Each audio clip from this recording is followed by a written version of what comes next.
একটা ছোট্ট শিশু যদি চিন্তা করে আমি মানব ইতিহাসের শ্রেষ্ঠ শিশু হতে চাই, বলে তুমি শিশু মুহাম্মদুর রাসূলুল্লাহর দিকে তাকাও। একটা কিশোর যদি চিন্তা করে মানব ইতিহাসের শ্রেষ্ঠ কিশোর হতে চাই, বলে তোমার জন্য রাস্তা একটাই, তুমি কিশোর মুহাম্মদুর রাসূলুল্লাহকে অনুসরণ করো। এক যুবক যদি চিন্তা করে শ্রেষ্ঠ যুবক হতে চাই, বলে বিকল্প কোনো পথ নাই, রাস্তা একটাই, যুবক মুহাম্মদুর রাসূলুল্লাহর অনুসরণ করো। একজন বাবা যদি চিন্তা করেন শ্রেষ্ঠ বাবা হতে চাই, রাস্তা একটাই, বাবা মুহাম্মদুর রাসূলুল্লাহর ইতাআত করো। একজন শ্বশুর যদি চিন্তা করেন শ্রেষ্ঠ শ্বশুর হতে চাই, বলে শ্বশুর মুহাম্মদুর রাসূলুল্লাহকে অনুকরণ করো। একজন সমাজ সেবক যদি চিন্তা করেন শ্রেষ্ঠ সমাজ সেবক হতে চাই, রাস্তা একটাই, সমাজ সেবক মুহাম্মদুর রাসূলুল্লাহকে ফলো করো। একজন সেনাপতি যদি চিন্তা করেন শ্রেষ্ঠ সেনাপতি হতে চাই, রাস্তা একটাই, সেনাপতি মুহাম্মদুর রাসূলুল্লাহর অনুকরণ করো। একজন রাষ্ট্রনায়ক যদি চিন্তা করেন মানব ইতিহাসের শ্রেষ্ঠ রাষ্ট্রনায়ক হতে চাই, দুনিয়ার কোন তন্ত্রে মন্ত্রে ইজমে কাজ হবে না, শ্রেষ্ঠ রাষ্ট্রনায়ক হওয়ার রাস্তা একটাই, রাষ্ট্রনায়ক মুহাম্মদুর রাসূলুল্লাহর অনুসরণ করো। সিরাতুন নবী মাহফিল, আজকে এই সংক্ষেপ সময়ে আমি একটু নবী চেনাবো আপনাদের, ইনশাআল্লাহ। চিনবেন না ইনশাআল্লাহ? নবী না চেনার কারণে আমরা নিজেরাও অনেক সময় অনেক অস্পষ্টতায় ভুগি। ইসলাম বিদ্বেষী অপশক্তির প্রশ্নের মুখে আমরাও দুর্বল হয়ে যাই, কারণ আমি নিজেই নবী চিনি না। নবী না চেনার কারণে আমার সাপোর্ট দাড়িওয়ালা টুপিওয়ালা জুব্বাওয়ালাদেরকে হয় না, আমার সাপোর্ট হয় ওই দাড়ি ছাড়া মানুষদের প্রতি। নবী না চেনার কারণে আমি সঙ্গ তাদেরকে দেই না, আমি সঙ্গ দেই ওই কুফফার অপশক্তির পাঁচটা গোলাপদের। সব কিছুর মূলে হচ্ছে আমি আমার নবী চিনি না। আমার কথা কি বুঝতেছেন আপনারা? আমাদের সবার মুরব্বী তিনি যখন আসবেন তো আপনারা বয়ান শুনবেন। উলামায়ে কেরাম, নবী যেমন কোরআনের ছবি, উলামায়ে কেরাম ও নবীর প্রতিচ্ছবি, ওইভাবেই আসছে। তো উলামায়ে কেরাম যে কোনো আলোচনা করাই নবীর সম্মান আলোচনা, কারণ গোটা দিনটাই আমার নবীর সম্মান। বুঝে আসছে কথা? যে আলোচনাই হোক, আমার নবীকে চেনার জন্য আমাদের বড়রা দুইটা উদাহরণ পেশ করেছে। এই দুই উদাহরণ মাথার মধ্যে বসান, তাইলে আমার নবীকে চেনা আমাদের জন্য সহজ হবে। এক নম্বর উদাহরণ, এই যে খোলা আকাশ, এই আকাশের দিকে একটা শিশু, ছোট্ট বাচ্চা, ও যদি তাকায় আর ওর চোখ যদি ঠিক থাকে, বলেন তো সবাই একযোগে ওই ছোট্ট শিশু আকাশটা দেখবে কি দেখবে না? দেখবে। শর্ত দুইটা, এক হচ্ছে মাঝখানে কোনো বাধা থাকবে না, আর এক হচ্ছে ওর চোখ ঠিক থাকতে হবে। ঠিক আছে না? শিশুর বড়টা কিশোর, ওই কিশোর যদি তাকায় আকাশের দিকে দেখবে কি দেখবে না? কিশোরের বড় যুবক, যুবক যদি তাকায়, আরে কথা বলা লাগবে আমার সাথে, বোবা মানুষের সাথে আমি কথা বলতে পারবো না। আমি নিজে দুর্বল, গলা ভাঙ্গা মানুষ, কম এলেমওয়ালা মানুষ। এখন আপনারাও যদি সাপোর্ট না দেন তা আমি আরো মরে যাবো। এটা কি মাধবদিনী পড়ছে না সদর? উপজেলা মাধবদী, হ্যাঁ, থানা মাধবদী, উপজেলা নরসিংদী, থানা মাধবদী। আরে আলাদা আলাদা, আরে খোদা, এটা তো নতুন শুনলাম।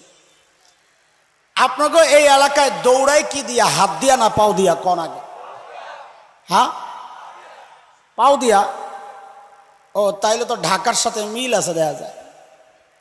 আচ্ছা, এই যে বিশাল মাঠ, ওই মাঠের এক পাশ থেকে যদি ছোট্ট এক পিচ্চিকে ছেড়ে দেওয়া হয়, তোর শরীরে যত শক্তি আছে ফুল স্পিডে একটা দৌড় মার। গোল্লা শুট খেলছেন? গোল্লা শুট আখিরি একটা দৌড় আছে না, ওই রকম একটা দৌড় মারছে সে। ওই পার যাওয়ার পর তার হাত দুইটা বাইন্ধা দেওয়া হয়েছে। হাত বাইন্ধা তাকে বলা হইল যে আগের মতো স্পিডে ফেরত যা। পারবে? কেন? আপনাকে মাধব দিতে তো হাত দিয়া দৌড়ায় না, পাও দিয়া দৌড়ায়, পাও তো খোলা, দৌড়ের স্পিড কমে গেল কেন? এটা কারণ হচ্ছে হাত দৌড়ায় না ঠিক, কিন্তু পাও যখন দৌড়ায় তখন হাত নড়ে চড়ে, নড়ে আর বলে ও দোস্ত, পাওরে বলে তুই একা না, আমরাও তোর সাথে আছি। এটা বললে পাও কি পায়? চলার মধ্যে গতি পায়। তো বক্তারা হইল পায়ের ভূমিকা রাখবে, শ্রোতারা হাতের ভূমিকা না রেখে যদি হাত বান্ধা থাকে তো বক্তা চলার মধ্যে গতি পাবে না। এটাও এত আস্তে ঠিক কইলেন? মাশাআল্লাহ, জোর আসেনি আপনি গো? জিহাদের ডাক দিলে পাওয়া যাইবনি? মাশাআল্লাহ, আলহামদুলিল্লাহ, আল্লাহ কবুল করেন। একটা বুড়া, একজন বুড়া যদি আকাশের দিকে তাকান দেখবেন কি দেখবেন না? একজন শিক্ষক যদি তাকান, একজন জনপ্রতিনিধি, একজন জনসেবক, সমাজ সংস্কারক, একজন সেনাপতি, আচ্ছা একজন বাবা, শ্বশুর, দাদার নানা, শুধু দেখবেন না প্রেসিডেন্ট। কথা বলে না, কথা বলে।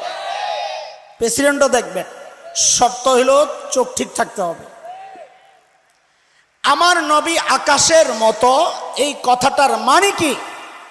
মানে হচ্ছে একটা ছোট্ট শিশু যদি চিন্তা করে আমি মানব ইতিহাসের শ্রেষ্ঠ শিশু হতে চাই, বলে তুমি শিশু মুহাম্মদুর রাসূলুল্লাহর দিকে তাকাও। একটা কিশোর যদি চিন্তা করে মানব ইতিহাসের শ্রেষ্ঠ কিশোর হতে চাই, বলে তোমার জন্য রাস্তা একটাই, তুমি কিশোর মুহাম্মদুর রাসূলুল্লাহকে অনুসরণ করো। এক যুবক যদি চিন্তা করে শ্রেষ্ঠ যুবক হতে চাই, বলে বিকল্প কোনো পথ নাই, রাস্তা একটাই, যুবক মুহাম্মদুর রাসূলুল্লাহর অনুসরণ করো। একজন বাবা যদি চিন্তা করেন শ্রেষ্ঠ বাবা হতে চাই, রাস্তা একটাই, বাবা মুহাম্মদুর রাসূলুল্লাহর ইতাআত করো। একজন শ্বশুর যদি চিন্তা করেন শ্রেষ্ঠ শ্বশুর হতে চাই, বলে শ্বশুর মুহাম্মদুর রাসূলুল্লাহকে অনুকরণ করো। একজন সমাজ সেবক যদি চিন্তা করেন শ্রেষ্ঠ সমাজ সেবক হতে চাই, রাস্তা একটাই, সমাজ সেবক মুহাম্মদুর রাসূলুল্লাহকে ফলো করো। একজন সেনাপতি যদি চিন্তা করেন শ্রেষ্ঠ সেনাপতি হতে চাই, রাস্তা একটাই, সেনাপতি মুহাম্মদুর রাসূলুল্লাহর অনুকরণ করো। একজন রাষ্ট্রনায়ক যদি চিন্তা করেন মানব ইতিহাসের শ্রেষ্ঠ রাষ্ট্রনায়ক হতে চাই, দুনিয়ার কোন তন্ত্রে মন্ত্রে ইজমে কাজ হবে না, শ্রেষ্ঠ রাষ্ট্রনায়ক হওয়ার রাস্তা একটাই, রাষ্ট্রনায়ক মুহাম্মদুর রাসূলুল্লাহর অনুসরণ করো।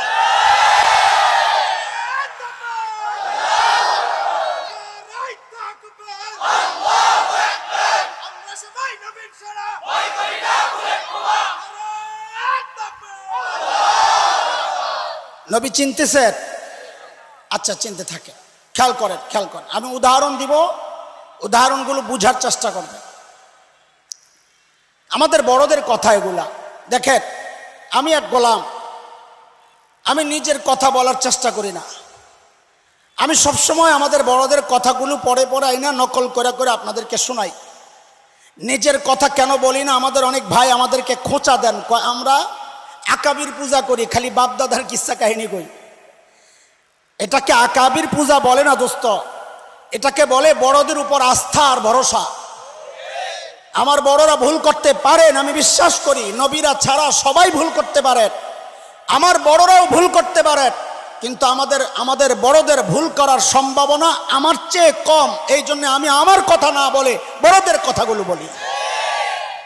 এটাই আমাদের জন্য নিরাপদ। বড়দের ছায়ায় বেঁচে আছি, এটাই আমাদের জন্য নিরাপদ রাস্তা। যারা বড়দেরকে ছাড়া চলে, যারা মুরব্বী ছাড়া চলে, আল্লাহ ওয়ালার সোহবত ছাড়া যারা চলে, এগুলাকে আমরা দেখছি মাঝে মধ্যে উদ্ভট বক্তব্য দিয়া উম্মতের মধ্যে ফিতনা লাগায়া দেয়। আমাদের বড়দের কথা, আমাদের নবীর উদাহরণ। একজন মানুষ অঢেল সম্পদের মালিক, যার সম্পদের কোনো হিসাব নাই, এত পয়সা এত পয়সা, হিসাব নাই। বহু মানুষ এমন আছে যার কত সম্পদ সে নিজেই জানে না। ওই যে সৌদি আরবের যুবরাজ ছিল শেখ তালাত, উনি বলে ইউরোপের কোন দ্বীপের মধ্যে ঘুরতে গেছে কোন রিসোর্টে, সাগরের মধ্যে। তো যায়া রিসোর্টটা এত পছন্দ হয়েছে, তো উনি ওনার ম্যানেজারকে বলতেছেন যে এই রিসোর্টটা আমি কিনবো, কত টাকা হিসাব লাগাও। তো ম্যানেজার বলতেছে, স্যার এই রিসোর্ট তো এটা আপনারই। মানে হের যে কত সম্পদ নিজেও জানে না, এটা বুঝাইলাম আর কি। তা এমন মানুষও দুনিয়ায় আছে, তাই না, যার কত সম্পদ সে নিজেও জানে না। টাকা বেশি হইলে একটু গরম থাকে কিনা। তার একটা মেয়ে, কয়টা? এক বাপের এক মেয়ে। এখন ওই মেয়ের অবস্থা কি, বাপের অবস্থা কি? কর মাটিতে পাও পড়েনি, কথা বলে না। আরে মেয়েরা এমনি বাবার কাছে বেশি আহ্লাদি হয়, আর যেই মেয়ে একা তার আহ্লাদ বেশি না কম? বাবা যদি টাকাওয়ালা হয় আহ্লাদ বেশি না কম? খবরদার পোলাপাইন কোন রকমের রিস্ক লইস না, মার খাবি। আবার মেয়েটা ঘটনা চক্রে খুবই সুন্দরী। এইবার বলো গরমের অবস্থা কি? 440 লাইন কিরে? আরে 440 লাইন বুঝছ না, কাছে গেলেও ডর লাগে। এমন এক মেয়ে বিয়ের উপযুক্ত হয়েছে। এক লোক আসছে বিয়ের প্রস্তাব নিয়ে, আপনার মেয়ের সাথে একটা ছেলের প্রস্তাব দিতে আসছে। মেয়ের বাবা জিজ্ঞেস করে, আপনি কে? তো বলে, আমি ছেলের খালু। কে? আরে কথা বলে, কে? আর তো মায়ের বাপ গেছে খেইপা, আমার মায়ের দাম কমে গেছে। আমগো ঢাকায়া কথা, খালু আইছেন প্রস্তাব লইয়া। তো খালু আস্তে আস্তে জিজ্ঞেস করে, ও ভাই কে আসবে? কই ছেলের বাপরে পাঠা। ওটা বললি তো হয়, সেতেন কেন? ওই যে গরম, মনে আছে না, গরমের কারণ। যায়া ছেলের বাপেরে বলতেছে, ও ভাই তোমার পোলার প্রস্তাব তুমি লইয়া যাও, আমি বেটার ধমক খাই আইছি। ছেলের বাপ আসছে প্রস্তাব নিয়া। এখন জেরা শুরু হয়েছে। আচ্ছা, আপনাদের এলাকায় মেয়ে বিয়ে দেওয়ার সময় খোঁজ খবর লয়নি? আরে গরিব মানুষ হইলেও তো খবর লয়। আর ওই বেটা যার টাকার অভাব নাই, মাইয়া একটা আবার সুন্দরী, হ্যাঁ খবর লইব কি লইব না? কম না বেশি? খবর লওয়া শুরু করছে। আপনার নাম কি? আপনার বাবার নাম কি? বংশ কি? ছেলের নাম কি? মার নাম কি? ছেলের হাইট কেমন? নাক কেমন? চুল কেমন? কান কেমন? দাঁত কেমন? ঠোঁট কেমন? থুতু কেমন? আরে ঘাম কেমন? সব খবর লইতেছে। বন্ধু বান্ধব কারা? এলাকা কি? ভাষা কেমন? সব খবর টবর লইতেছে। আমরা দেখছি বিয়ের মধ্যে অনেক এলাকার আলোচনা হইলে কয় ওদিকে যায়, কথাই বোঝা যায় না, দরকার নাই, মানে ভাষাটাও দেখে মানুষ। সব দেখছে, ছেলে পছন্দ হয়েছে, মাশাআল্লাহ, বিয়ে ঠিক। এইবার বলেন, এই মেয়েকে বিয়ের পর বিয়ে দেওয়ার জন্যে বাবা যে মেয়েকে বিদায় করবে, শাড়ি দিলে দামিটা দিবে না কম দামি? কারণ তার টাকার অভাব নাই, খরচের জায়গা নাই। শাড়ি কিনে তো দামিটাই কিনে, জুতা কিনে তো দামিটা সেরাটাই কিনে, গয়না কিনে তো সেরাটাই কিনে, প্রসাধনী কিনে তো সেরাটাই কিনে, সব সেরা সেরা জিনিস দিয়া এরপরে মেয়েরে বিদায় করে জামার বাড়ি। কথা ঠিক কিনা? এই উদাহরণটা মাথায় ঢুকান। ঠিক আল্লাহ সুবহানাহু ওয়া তাআলা প্রিয় হাবিব সাল্লাল্লাহু আলাইহি ওয়াসাল্লামকে দুনিয়ায় পাঠানোর সময় এসব বিষয় লক্ষ্য করেছেন। যা দিছেন সব সেরা সেরা জিনিস দিয়ে আল্লাহ আমার নবীকে দুনিয়ায় পাঠাইছে। সর্বপ্রথম হচ্ছে প্রস্তাবের ব্যাপার। ওই যে মনে আসেনি? আরে কথা বলে না। ওই যে মায়ের বাপ, মনে রেখেন, প্রস্তাবের ব্যাপার সিদ্ধান্ত আল্লাহর। আমি আমার হাবিবকে দুনিয়ায় ফ্রিতে দিব না। ফ্রি জিনিসের দাম থাকে না। বলে কেমনে দিবেন? আমার কাছ থেকে চাইয়া নিতে হবে, আমার হাবিবের দাম আছে। কারণ দুনিয়ার সিস্টেম হচ্ছে, যেই জিনিস অর্জন করা যত কঠিন, ওই জিনিসের মর্যাদাও তত বেশি। সস্তায় পাইবেন, দেখবেন দাম নাই। কথা কন না?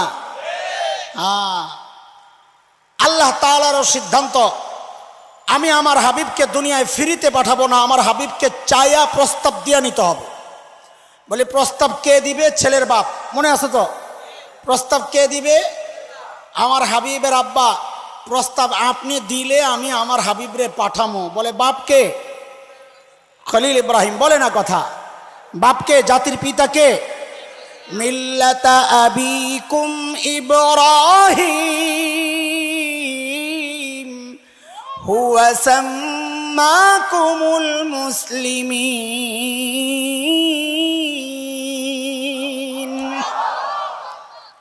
খলিল ইব্রাহিম যখন বাইতুল্লাহ বানান,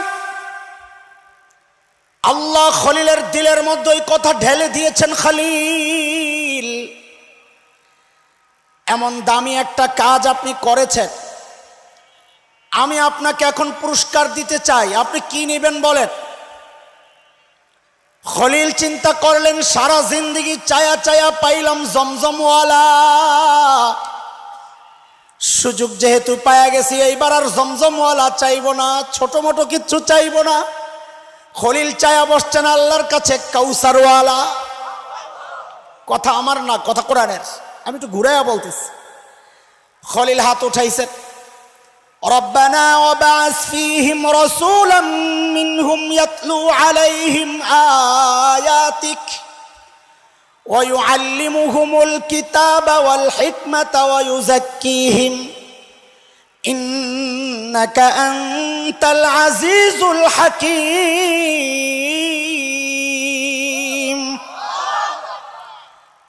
আল্লাহর কাছে চাইছেন, আল্লাহ জমজমওয়ালা না, আমি এবার চাই কাউসারওয়ালা। দোয়া করছেন খলিলুল্লাহ। বলেন বলেন আমার সাথে, প্রস্তাব দিছেন কে? বলেন না, প্রস্তাব দিছেন কে? পাশে কিন্তু বসা ইসমাইল জবিহুল্লাহ। কে? ইসমাইল মানব ইতিহাসের জবিহুল্লাহ দুইজনই আমার নবীর বাপ সাল্লাল্লাহু আলাইহি ওয়াসাল্লাম। জবিহুল্লাহ কয়জন? দুইজন। একজন হচ্ছেন ইসমাইল, আরেকজন হচ্ছেন আব্দুল্লাহ, আমার নবীর বাবা। একদিন এক গ্রাম্য মানুষ আইসা নবীকে বলতেছেন, ইয়াবনা জবিহাইন, ওই দুই জবিহুল্লাহর বেটা। নবী আলাইহিস সালাম মুস্কি হাইসা দিছেন। সাহাবায়ে কেরাম জিজ্ঞেস করছেন, ইয়া রাসূলুল্লাহ, আপনি এক জবিহুল্লাহর বেটা ইসমাইল আলাইহিস সালামের বেটা, এটা তো জানি, আরেক জবিহুল্লাহকে? তো নবী বলেন, আরেক জবিহুল্লাহ আমার বাবা। কারণ আব্দুল মুত্তালিব যখন জমজমের মুতাওয়াল্লি, বাইতুল্লাহর মুতাওয়াল্লি, হঠাৎ একদিন জমজম হারায় গেছে, কেউ জমজম পায় না, খবর নাই। আব্দুল মুত্তালিব মান্নত করছেন, যদি জমজম পাওয়া যায় তো আমি আমার এক ছেলেকে আল্লাহর রাস্তায় কোরবানি দিব। তখন সিস্টেমই ছিল এটা। মান্নত করার পর জমজম পায়া গেছে, এখন কোরবানি দেওয়ার পালা। কারে কোরবানি দিব? আব্দুল মুত্তালিব, আব্দুল্লাহ, হামজা, আব্দুস শামস, ছেলে তো অনেক, নওফল, তো কাকে কোরবানি দিবে? বলে লটারি দাও, লটারি। তো লটারি দিছে, নাম উঠছে আব্দুল্লাহর। কার? আমাদের নবীর বাবা আব্দুল্লাহ। কোরাইশিরা বলে যে সবচেয়ে সুন্দর এবং ভালো ছেলেটারে জবে করবেন, এর পরিবর্তে আরেকজনরে করেন। আহারে, তাদের ঈমান না থাকলেও তাদের মধ্যে আমানতদারি এবং বিশ্বস্ততা, আল্লাহর উপর যে মান্যতের যে গুরুত্ব, কসম যেটা খাইছে, এটার গুরুত্ব দিলের মধ্যে ছিল। বলে না, আমি যা মান্যত করছি তাই। আব্দুল্লাহ উঠছে লটারিতে, আব্দুল্লাহ। আচ্ছা তাহলে আরেকবার দিয়া দেখেন না। তো আবার লটারি দিছে, আবারও নাম উঠছে আব্দুল্লাহ। কি এক কারবার! আচ্ছা শেষ চান্স, তিনবার। পোলাবানে দেখে না, ডাইনে ডাইনে তিনবার। কি কয়? ডাইনে ডাইনে তিনবার লটারি। তো আরেকবার দিস, আবারও নাম উঠছে আব্দুল্লাহ। কেউ ওটা রাজি না, যে না, আব্দুল্লাহরে জবে করা যাবে না, তার চেয়ে বরং আপনি এর পরিবর্তে একটা ওট কোরবানি দেন।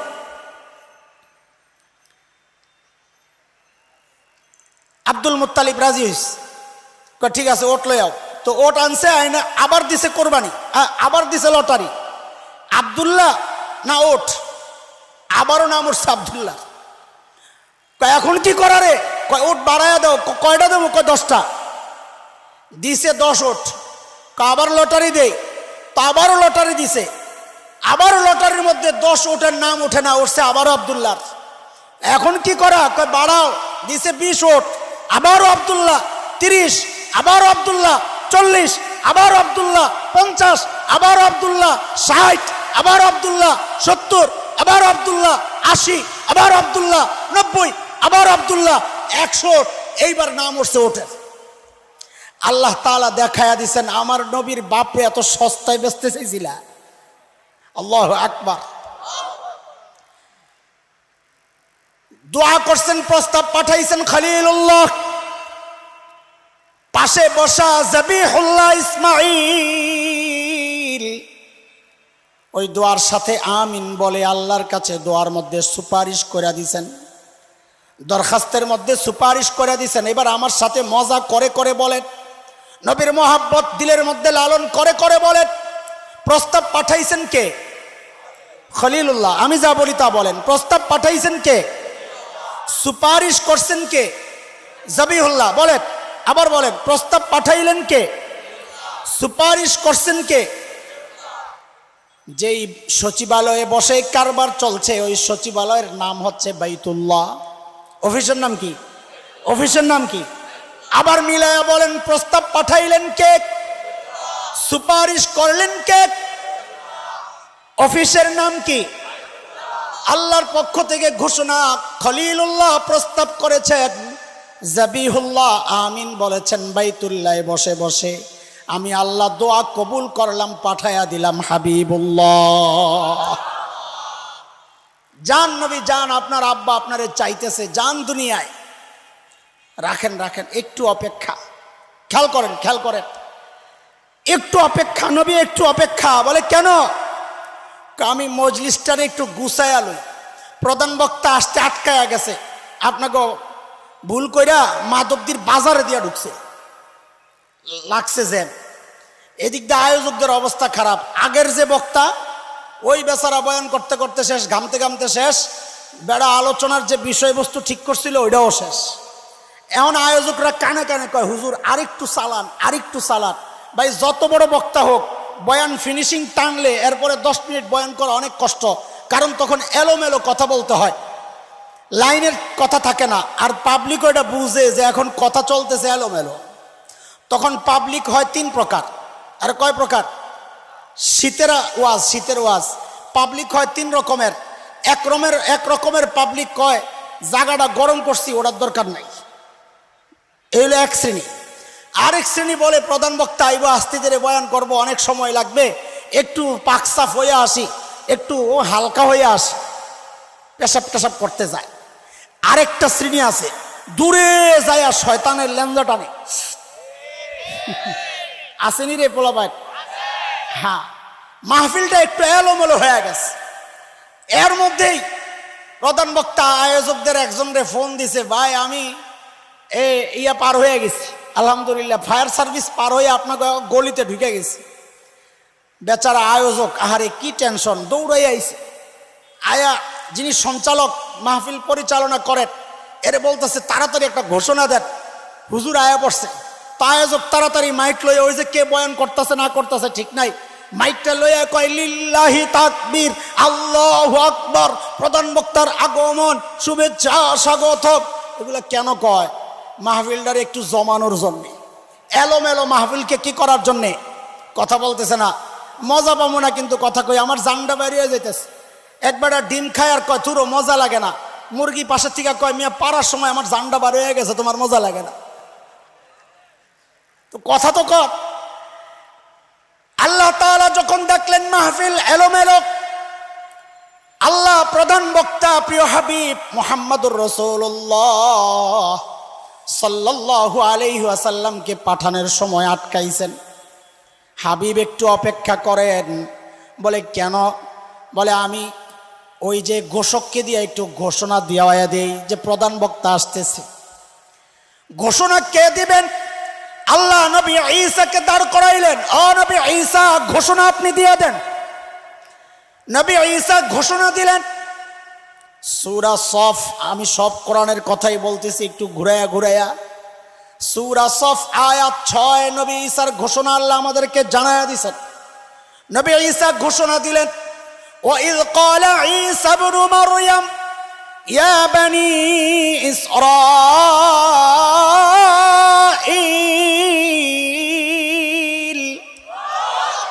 ইন্নী রাসূলুল্লাহি ইলাইকুম মুসাদ্দিকাল লিমা বাইনা ইয়াদাইয়া মিনাত তাওরাহ ومبشرا برسول يأتي من بعد اسمه أحمد ঘোষণা দিলেন কে? কি ঘোষণা দিয়েছেন এই কথা আমি পরে আসতেছি ইনশাআল্লাহ। আগে বলেন ঘোষণা দিলেন কে? নবী ঈসা আলাইহিস সালাতু ওয়াস সালাম। এই জায়গা থেকে আরেকটা কথা শুনেন। দেখেন আমরা যারা বয়ান করি, বিশেষ করে আমার কথাই আমি বলি, আমাদের তো একটা নির্দিষ্ট আলোচ্য বিষয় থাকে, আশেপাশের কথাও টানতে হয় মাঝে মধ্যে। কারণ আপনি মাছ ধরতে নামছেন পুকুরে, টার্গেট কি বড় মাছ না ছোট মাছ? বড় মাছ, কিন্তু পায়ের তলে পুড়ি একটা পড়ছে, ট্যাংরা একটা পড়ছে, ছেড়ে দেন, ওগুলারও লয় আলন সুয়া পয়সা খাওয়া যায়। আমরা বয়ান করি, মাকসাদ তো টার্গেট একটা থাকে, কিন্তু আশেপাশের ওই টাকি পয়সা এগুলোরও একটু লইতে হয় মজা চোয়া খাওয়ার জন্য। বুঝাচ্ছে কথা? ঘোষণা কে দিচ্ছেন? রাখেন এটারে, এইবার চলেন আরেক আলোচনা শুরু করি। কিয়ামতের আগে হযরতে ঈসা দুনিয়ায় আবার আসবেননি? আসবেন, সবাই জানেন তো। কেন আসবে? হ্যাঁ, ওই যে একজন বলছে নবী ঈসা আলাইহিস সালাম আখেরি পয়গম্বরের উম্মতের প্রশংসা শুই না, দাম শুই না, আল্লাহর কাছে আরজি পেশ করছেন, আল্লাহ আমি যদি আখেরি পয়গম্বরের উম্মত হইতাম। দেখেন এটা তো মশহুর, ওলামায়ে কেরাম আছেন এখানে, এটা তো প্রসিদ্ধ কথা, ঠিক আছে। কিন্তু এই কথা যখন আমরা বলি, খ্রিস্টান মিশনারিরা ওরা উৎপাইতা থাকে আমাদের কোনো দুর্বল কথা থেকে আমাদেরকে ধরতে পারে কিনা। এটাও এমন একটা কথা, ওরা আমাদেরকে ধরে এই কথা দিয়া। কেন? আহলুস সুন্নাহ ওয়াল জামাতের আকীদা, আহলুস সুন্নাহ ওয়াল জামাতের আকীদা সমস্ত নবীদের মর্যাদা সমস্ত মাখলুকের উপরে, এমনকি ফেরেশতাদের চেয়েও উপরে। নবীদের মর্যাদা কই? ফেরেশতাদের উপরে না নিচে? বলেন বলেন, উপরে না নিচে? উম্মতের তো আরো উপরে। হযরত ঈসা কি ছিলেন? নবীর মর্যাদা বেশি না উম্মতের মর্যাদা বেশি? তাইলে হযরত ঈসাকে আল্লাহ নবুয়তের উঁচু মর্যাদা দেওয়া সত্ত্বেও হযরত ঈসা আলাইহিস সালাম তার চেয়ে নিচের মর্যাদা আখেরি পয়গম্বরের উম্মত হতে চাইলেন কেন? তিনি কি বোকা? কেন না? এই এলাকার এমপি সাহেব যদি মাননীয় প্রধানমন্ত্রীকে যায় বলেন, মাননীয় প্রধানমন্ত্রী আমি ওই এলাকার চেয়ারম্যান হইতে চাই, কি হইতে চাই, তো সবাই বলবে কিনা এই চেয়ারম্যানের মাথা খারাপ, আরে এমপির মাথা খারাপ, বলবে কিনা? কারণ তিনি উপরের মর্যাদা পোস্ট ছেড়ে দিয়া নিচেরটা গ্রহণ করতে চাচ্ছে। এটা কি বিচক্ষণতার লক্ষণ না বোকামির লক্ষণ? তো নবী ঈসা আলাইহিস সালাম তো দেখা যায় তাই করতেছেন, যে তিনি নবুয়তের মর্যাদা পাইয়া আখেরি পয়গম্বরের উম্মত হতে চাইলেন কেন? এই প্রশ্ন জাগেনি আসলে? আগে না জাগুক, এখন তো জাগছে। আমাদের বড়রা কি সুন্দর জবাব দিছেন, হাকিমুল উম্মত জবাব দিছেন, আল্লাহু আকবার আল্লাহু আকবার। বলে দেখো আমি আমারটা দিয়ে বুঝাই, আমরা পুরান ঢাকার মানুষ, আমরা বিরিয়ানি পাগল। কি পাগল? হ্যাঁ, তার মানে আপনাকে এনে আইলে খাওয়াইয়েন না, আমরা এমনি বেশি খাই, আপনাকে আইলে এনে মাছটাছেই খাওয়াইয়েন। সবসময় কি বিরিয়ানি খাবো নাকি? আমাদের এলাকাগুলোতে পুরান ঢাকায় আপনাদের এই বাজারে যতগুলো মুদির দোকান আছে, আমাদের বিরিয়ানির দোকান তার চেয়ে বেশি। তো এক বিরিয়ানি পাগল গেছে এক হোটেলে, নাম করা ব্র্যান্ডের হোটেল, বিরিয়ানির জন্যে, বিরিয়ানি খাইতে। তো তার সামনে বিরিয়ানির এক বড় ঢিস পেশ করা হয়েছে। হায় গরম ঢিস, ধোঁয়া উঠতেছে, মশলার গন্ধ, হায় পানি তো আয়া পড়ছে, খাওয়ানলে পোলাপান মুখ লাগতেছে। খাওয়ানোর কথা কইলে হুস্তায় আল্লাহর বান্দা খাবে, এর মধ্যেই হোটেলের যে বয় যে পরিবেশন করে ও আইসা বলতেছে, স্যার এক্সকিউজ মি স্যার। বলে কি হয়েছে? বলে স্যার আমাদের রেস্টুরেন্টের না একটা স্পেশাল আইটেম আছে, heavy taste sir, excellent sir, দিব? তো বেটা বিরিয়ানি খাওয়া বন্ধ করে দিয়া কয় কি এটা? কয় স্যার একটা স্পেশাল চাটনি আছে, চাটনি, আচার, আচার। চিনেন না আচার? পানি আইসেনি মুখে আবার? আচ্ছা তো বলে দেও দাও, আচার মজা হেভি স্যার, দাও দাও। আমি আপনাদেরকে জিজ্ঞেস করি, খেয়াল করেন, আচারের দাম বেশি না বিরিয়ানির দাম বেশি? তো তার সামনে বিরিয়ানির ডিশ থাকা সত্ত্বেও সে যে আচার চাইলো, এটা কি বিরিয়ানি বাদ দিয়া বয়া বয়া আচার খাওয়ার জন্যে, নাকি বিরিয়ানির স্বাদটাকে আরো আচার দিয়া বাড়ায় নেওয়ার জন্যে? না বিরিয়ানি বাদ। আল্লাহ তাআলা নবী ঈসা আলাইহিস সালামের সামনে নবুয়তের বিরিয়ানির ডিশ রাইখা বলতেছে, ও নবী ঈসা, আখেরি পয়গম্বরের উম্মতের চাটনি কিন্তু হেভি টেস্ট। তো নবী ঈসা কয়, আল্লাহ একটু দেন না আখেরি উম্মতের চাটনি, আমি আমার বিরিয়ানির স্বাদটার একটু বাড়াইয়া লই। ছাইরানা রাইখা প্রশ্ন থাকবে নি আর। হ্যাঁ, এগুলো সব সাফ করে করে দিন বুঝবেন, নিজেরও ভাল লাগবে, ওরাও চান্স পাবে না। ঠিক আছে না? নবী ঈসা ঘোষণা দিলেন। ঘোষণার মূল কথা দুইটা, কয়টা বলেন?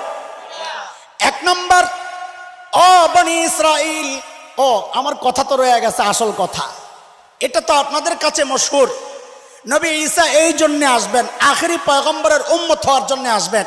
আজকে আরেকটা শোনেন, সেটা হচ্ছে মাহফিলের সিস্টেম হচ্ছে, যিনি ঘোষক, মাহফিল যখন শেষ হয়ে যায় তিনি মাইকটা হাতে নিয়ে বলেন, প্রিয় শ্রোতা, আজকের মতো মাহফিল সমাপ্ত ঘোষণা হলো, আবারও দেখা হবে ইনশাআল্লাহ। বলে কি বলে না? কিয়ামতের আগে আল্লাহ নবী ঈসাকে বলবেন, ও নবী ঈসা, আপনি না প্রধান বক্তার আগমনের ঘোষণা দিছেন? হ্যাঁ। তাইলে মাহফিল তো এখন শেষ হয়ে যাবে, কিয়ামত তো শেষ হয়ে যাবে, মাহফিল শেষ হওয়ার ঘোষণাও আপনি দিয়ে আসেন। যা বুঝে আসছে কথা? আল্লাহু আকবার। আমাদের বড়দের চিন্তা কত সূক্ষ্ম সুন্দর, সুবহানাল্লাহ। নবী ঈসা ঘোষণা দিলেন, ওয়াইজ ক্বালা ঈসা ইবনু মারইয়াম ইয়া বনি ইসরাঈল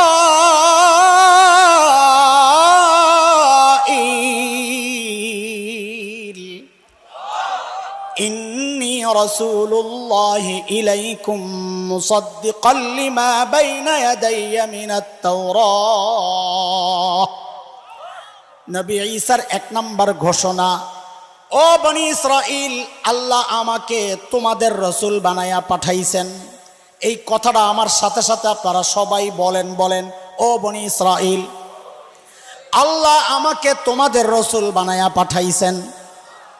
সবাই সবাই মুখস্থ করেন, এটা হলো আমার বয়ানের মূল চুম্বক অংশ, আসল কলিজা এটা। এই কথা বলেন, বলেন, ও বনি ইসরাইল, আল্লাহ আমাকে তোমাদের রসুল বানায়া পাঠাইছেন।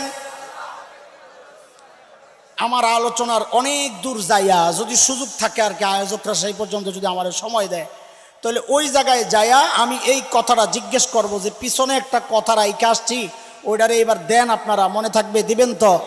কি কথা? ও বনি ইসরাইল, আল্লাহ আমাকে তোমাদের রসুল বানায়া, মনে থাকবে ইনশাল্লাহ। নবী ঈসার দুই নম্বর ঘোষণা, ও মুবাশশিরাম বিরাসূল ইয়াতি মিন বাদি ইসমুহু আহমদ। আমার পরে শ্রেষ্ঠ নবী, আখেরি পয়গম্বর যিনি আসছেন তার নাম হচ্ছে আহমদ। আহারে, আল্লাহ আমার নবীকে যা দিছেন সেরাটা সাজায়া দিছেন, নাম দিছেন তো সেরা নাম। আমার নবীর দুইটা নাম, একটা নাম মুহাম্মদ, আরেকটা আহমদ। এত সুন্দর নাম আল্লাহ এর আগে দুনিয়ায় কাউকে রাখতে দেন নাই। আল্লাহ ইনটেক রাখছেন, ইনটেক।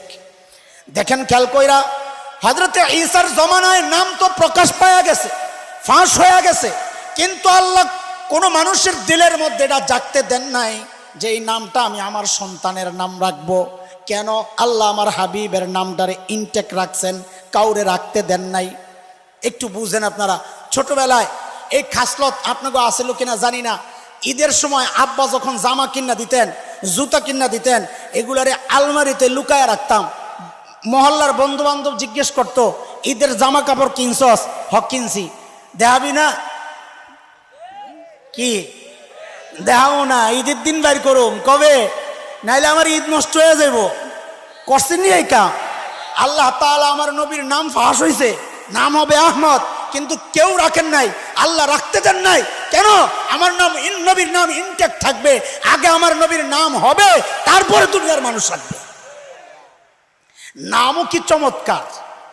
আহমদ, সবচেয়ে বেশি প্রশংসাকারী, মুহাম্মদ সবচেয়ে বেশি প্রশংসিত। মক্কার মানুষ কাফেররা বাজারে হাটে ঘাটে যায় বলতো, এই মুহাম্মদ খারাপ মানুষ, এর কাছে যাইবা না। বাজারের মানুষ কইতো, যিনি সবচেয়ে বেশি প্রশংসিত হয় আবার খারাপ হয় কেন? আয়েশা সিদ্ধান্ত নিছে বসে মজলিস যে নামটারে পাল্টা। হাদিসে আসছে, কি নাম রাখবা? নাম রাখ মুজাম্মাম। মুজাম্মাম কি? মুজাম্মাম আবার কি? মুজাম্মাম মানে সবচেয়ে বেশি নিন্দিত, উল্টা এলাইস। তো বাজারে যায় বলে কি, ওই যে মুজাম্মাম আছে না, মুজাম্মাম ও খারাপ লোক, ওর কাছে যাইবা না। 40 বছর মানুষ একজন দিয়ে চিনছে এক নামে, হঠাৎ করে কইলি কি আর হয়? পাবলিক জিজ্ঞেস করে মুজাম্মাম কেনা লাগছেনি বেজার। আল্লাহ তাআলা আমার নবীর এমন নাম রাখছেন, তুমি সারা জিন্দেগি বদনাম করবা করবা করবা, দিন শেষে জিজ্ঞেস করা হবে তুমি কার বদনাম করতেছ? তো বেহায়ার মতো বলবা, যিনি সবচেয়ে বেশি প্রশংসিত। তোর মাথা ঠিক আছে? ওই কয়দিন আগে ফ্রান্সের প্রেসিডেন্ট না প্রধানমন্ত্রী ম্যাক্রো নাম শুনছেন না? আন্দোলন না করলাম ম্যাক্রো রেলয়া। এই বেটার নামটা একদিন আমি আরবিতে একটা জিনিস লিখতে লইছিলাম, তো ম্যাক্রো লেখার পর আমি নিজে নিজে আসতেছি, আরে খোদা, আগের থেকে আল্লাহ নাম ফিট করে রাখছে। আরবি লেখছে যে হয়ে গেছে মাকরু। কি হয়েছে?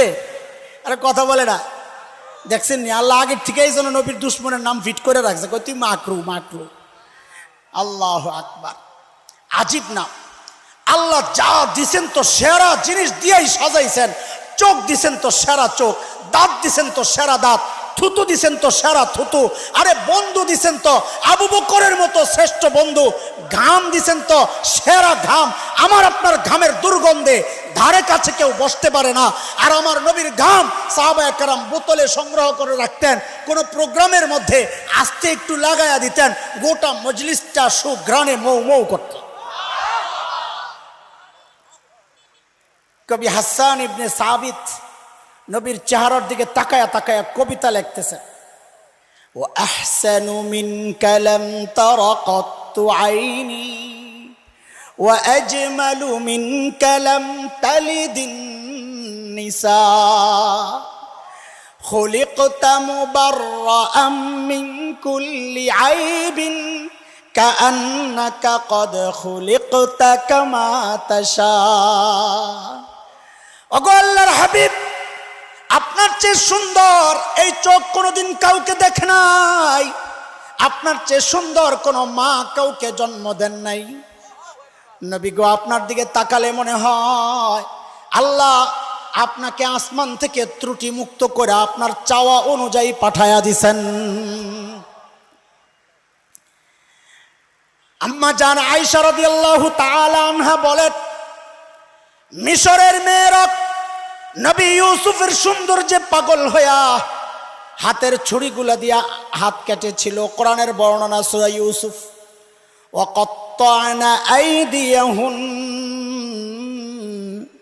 ওয়া কুলনা হাশা লিল্লাহ মা হাযা বাশারা ইন হাযা ইল্লা মালাকুন কারীম।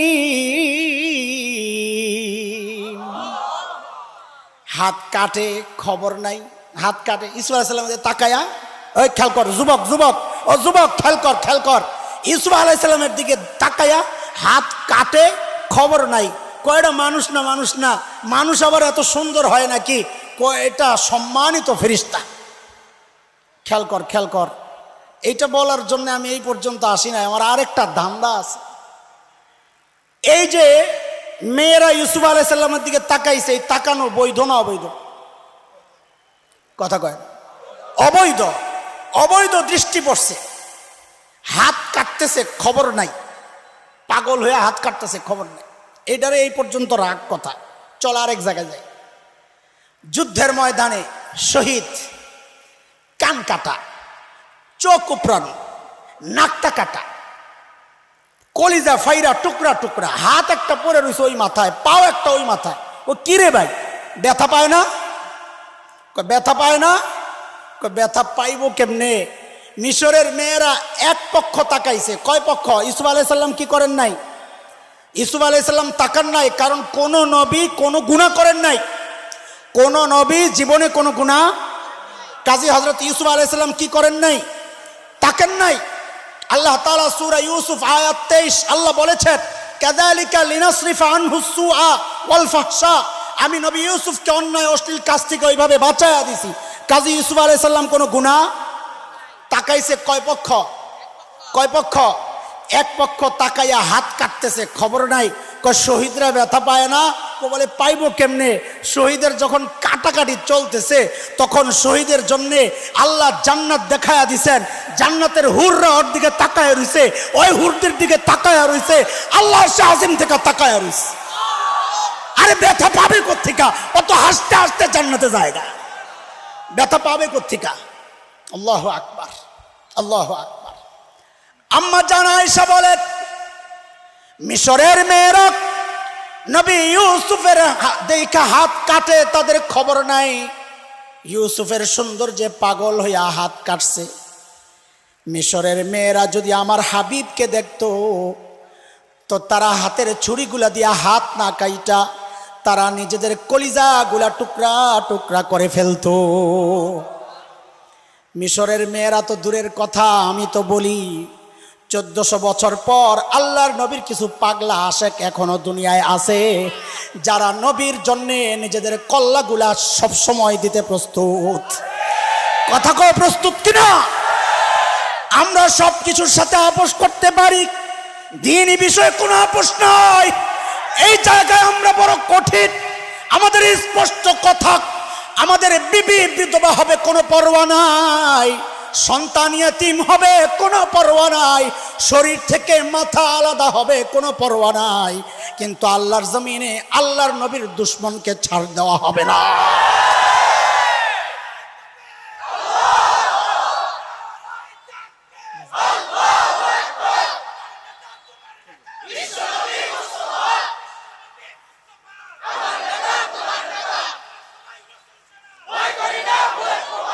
দোস্ত শুনে, সব ঠিক আছে, বরকত বরকত। আল্লাহর হাবিব যখন দুনিয়ায় আসেন আল্লাহ তাআলা বরকত আর বরকত দিচ্ছেন।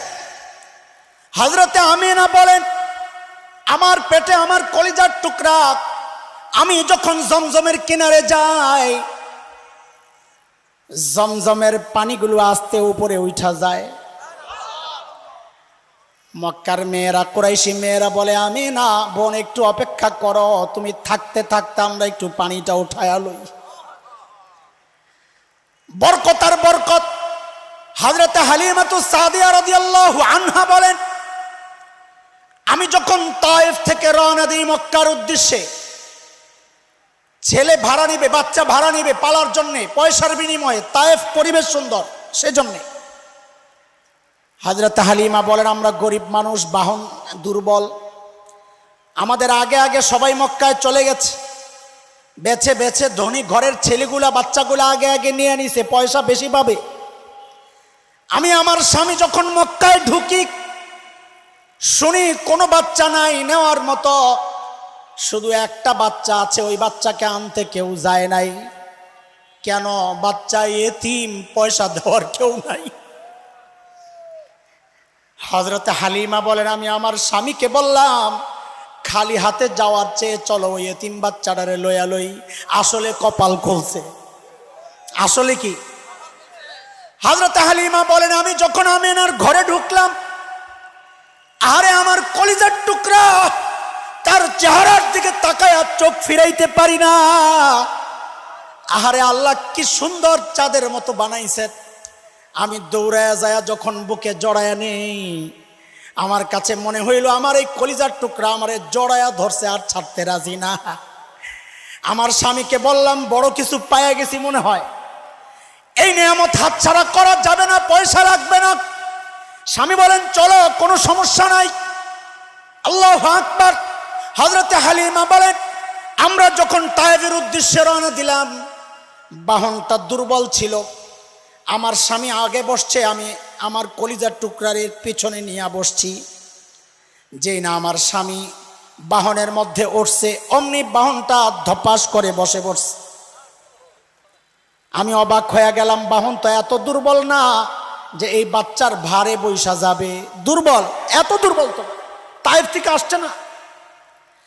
আমার কেমন কেমন জানি লাগতেছে। স্বামীকে বললাম একটু নাইমা দাঁড়ান তো। যেই না আমার স্বামী নেমে দাঁড়ালো, অমনি বাহনটা লাফ দিয়া দাঁড়ায় গেছে।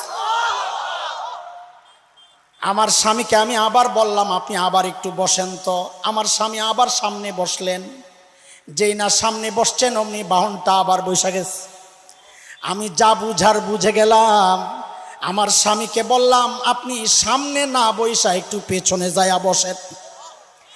যেই না আমার স্বামী পেছনে যায়া উঠলো, অমনি বাহন লাফ দিয়া দাঁড়ায়া সবার আগে আগে দৌড়ায়, আগে আগে দৌড়ায়।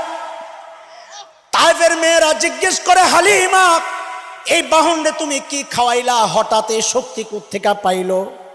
হযরত হালিমা বলেন, এটা বাহনের কোনো কারামতি না, আমি যে কলিজার টুকরা পেয়েছি সেই কুরাইশি মেহমানের কারামতি। আমার বাহন সবার আগে আগে তায়েফ পৌঁছে গেছে। আমার বকরিগুলো যখন ঘাস খেতে যায়, ঘরে যখন বিকেলে ফেরত আসে, ওলানগুলো দুধে ভরা, অন্যদের বকরির দুধ নাই। মেয়েরা আয়েশা জিজ্ঞেস করে, হালিমা বোন একটু দেখায়া দাও না তোমার বকরি ঘাস খায় কোন জায়গায়। ওই যে আমরা মোটা পোলাপাইন দেখলে বলি, এই তোর বাপে কোন দোকানের চাইল খাওয়ায় রে। হযরত হালিমা বলেন, এটা বকরির কারামতি না, এটা ঘাসেরও কোনো কারামতি না, এটা আমার কুরাইশি মেহমানের বুজুর্গিয়ার কারামতি। আল্লাহু আকবার। আরে দোস্ত তুমি চিনলা না, জীবজন্তু আমার নবীকে চিনেছে। হযরত হালিমার ছোট্ট এক মেয়ে সীমা, কি নাম? সীমা বকরি চড়ায়, মেয়ে মানুষ। একদিন আসতে দেরি হয়ে গেছে, হালিমা রাগ হয়ে গেছে, হ্যাঁ এত দেরি করো কেন? সীমার কলিজায় লাগছে, হ্যাঁ কাম করি আবার বকা দিবা। রাগ হয়ে গেছে, যা আমি আর যাব না। মানুষ জানে কাউকে কাবু করার জন্য হাত দিতে হয় নরম জায়গায়, তার স্পর্শকাতর জায়গায়। হযরত হালিমাও জানেন সীমার নরম জায়গা কোনটা। আস্তে করে বলে, যাইবা না? আমার কি, তোমার কুরাইশি ভাই না খায়া মরবে, আমার কি? সীমা নবীকে বলো ভালোবাসতেন। যেই না মা এই কথা বলেছেন তোমার ভাই না খায়া মরবে, আমার কি? সীমা বলে, না না না আমি যাব মা, যাব, আমার ভাই মরতে পারবে না। কিন্তু মা একটা শর্ত আছে। বলে কি শর্ত? বলে আমি যাওয়ার সময় আমার সাথে আমার ভাইয়ারে দিয়ে দেওয়া লাগবে। হযরত হালিমা বলেন, একা একাই তো বকরি সামলাইতে পারো না, আবার ভাইয়া নিয়ে কেমনে সামলাইবা? হযরতে সীমা বলেন, না মা না, ওই যে আগে একবার নিয়ে গেছিলাম সেদিনকার ঘটনা তো তোমারে শোনাই নাই রে মা। আমার ভাইয়ারে আমি বকে নিয়ে যখন চলছিলাম, মারে অন্য দিনের মতো বকরিগুলারে ধরা লাগে নাই, ডাক দেওয়া লাগে নাই, সবগুলো পেছনে লাইন ধইরা ধইরা চলেছে। মাঠে যায় আমি ঘাস খাওয়ার জন্য বকরিগুলা ছাইরা কোলের মধ্যে ভাইয়ারে নিয়ে চেহারার দিকে তাকায় আছি। আহ কি সুন্দর চেহারা, আল্লাহ কত সুন্দর করে বানাইছেন। মারে কখন যে দিন শেষ হয়ে গেছে আমার খবর নাই। আলো আধারি, ভয়ে কলিজা শুকায়া গেছে। আহারে না জানি আমার বকরিগুলা হারায়া গেছে, আল্লাহ জানে। যেই না মুখ উঠাইছি ভয়ে আতঙ্কে, যেই না উৎকণ্ঠার সাথে মুখ উঠাইছি, কি দেখছি মা জানুনি? আমি যেমন আমার ভাইয়ার চেহারার দিকে তাকায়া রইছি, সবগুলা বকরি চারোদিক থেকে লাইন ধইরা আমার ভাইয়ার চেহারার দিকে অমনে তাকায়া রইছি। আল্লাহু আকবার। নবী চেনো দোস্ত? চিনবা নবী? চিনবা? চিনছ? আরে চিনতেছো কিছু নবী?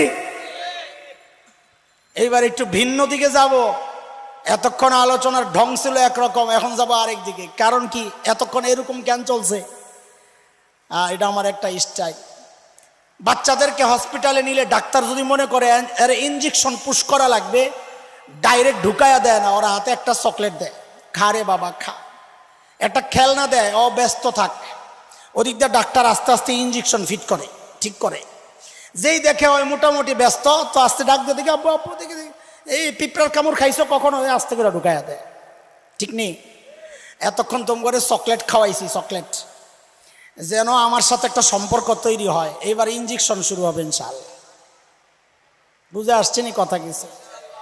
আমি তো খুব ক্লান্ত, পরিশ্রান্ত, বলার জিনিস না আসলে, থাক এটা নাই বললাম। হজের ওমরার সফরে ছিলাম, গত সপ্তাহে আসছি, জ্বর ছিল ওই জায়গায়, ওখানেই জ্বর ছিল।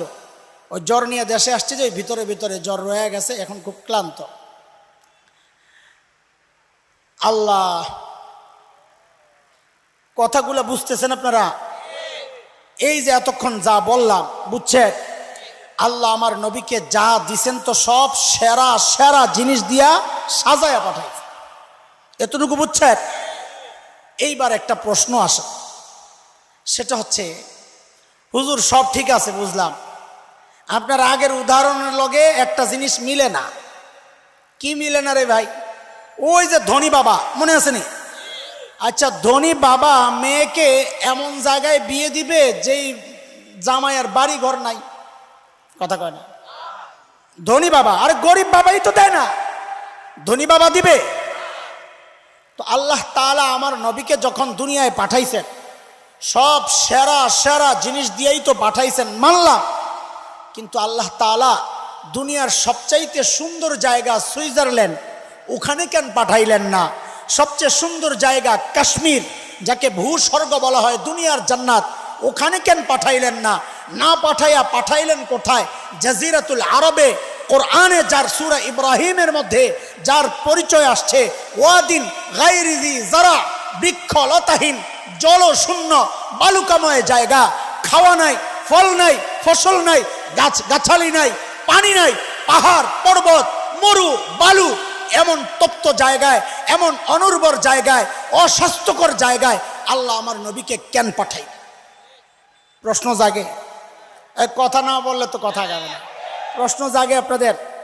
হ্যাঁ হ্যাঁ, প্রশ্ন জাগলে উত্তর মজা লাগবে, না জাগলে কিছুই হবে না।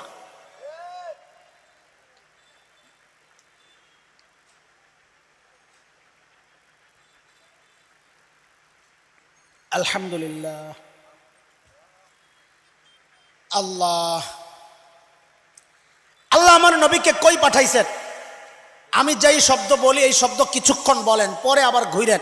জাজিরাতুল আরব বলেন। কোথায় কোথায়? জাজিরাতুল আরব কেন পাঠাইছেন? ও গবেষক, আমার তরুণ যুবক ছোট ভাইয়েরা, ওলামায়ে কেরাম, ঢুকেন এই সমস্ত বিষয়ে। উম্মতের অনেক কিছু চাওয়া আপনাদের কাছে, গভীর থেকে দিন না বুঝলে উম্মতকে মেসেজটা দিতে পারবেন না। ভাষা বুঝা বাদ দেন, ভাষা বুঝা বাদ দেন, গভীর থেকে বুঝেন। তো উম্মত আপনাদের দিকে তাকায় আছে, তাদেরকে কিছু দেওয়ার আছে আপনাদের। আমরা তো গেছি বুড়াচুরা হইয়া, সময় তো আপনাদের, আলহামদুলিল্লাহ। জাজিরাতুল আরব, বিশ্ব মানচিত্রের মধ্যে জাজিরাতুল আরবের অবস্থানটা একটু খেয়াল করেন, কোথায় আছে? দেখবেন তিন দিকে পানি, পারস্য উপসাগর, ওমান উপসাগর, আরব উপসাগর, ওই পশ্চিম পাশে লোহিত সাগর, তিন দিকে পানি। একদিকে সিরিয়া, জর্ডান, ওই দিকগুলা একদিকে লাগা। কয় দিকে লাগা? শূন্য কয় দিকে? কথা বলে না। ঠিক মানব দেহে মানুষের যে হার্ট আছে, হার্ট, এই হার্টের অবস্থানটা যেমন তিন দিকে শূন্য, একদিকে বডির সাথে লেগে আছে। জাজিরাতুল আরবটাও বিশ্ব মানচিত্রের হার্ট। ভূবিজ্ঞানীরা এই জন্য এর নাম দিয়েছেন জিওগ্রাফিক হার্ট। বিশ্ব মানচিত্রের হার্ট হচ্ছে জাজিরাতুল আরব। আল্লাহ আমার নবীকে কই পাঠাইছেন? কই পাঠাইছেন? কেন জাজিরাতুল আরব পাঠাইছেন? এটা শোনার জন্য আগে কিছু কথা বুঝা নেন, নাহলে এটা বুঝবেন না। একটু সূক্ষ্ম কথা।